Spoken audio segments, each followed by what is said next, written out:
الدجاج البراهمة هي طيور كبيرة ومبهرة تعود أصولها إلى منتصف القرن ال19. تنحدر هذه السلالة من منطقة براهمابوترا في آسيا، ومن هنا جاءت تسميتها.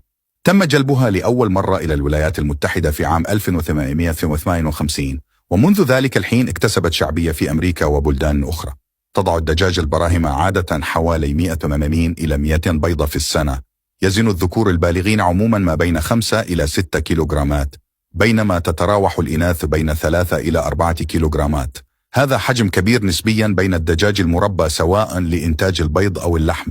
الدجاج البراهمة لذيذة سواء من حيث البيض واللحم، على الرغم من أنها يمكن أن تنتج بيضا، إلا أن إنتاجيتها ليست بنفس مستوى السلالات التي تضع البيض. تضع الدجاج البراهمة بيضا مخصبا، مما يحافظ على السلالة. عموما فهي طيبة وودودة وودية، مما يجعلها خيارا شائعا لأولئك الذين يربونها كحيوانات أليفة، فهي تميل إلى التعايش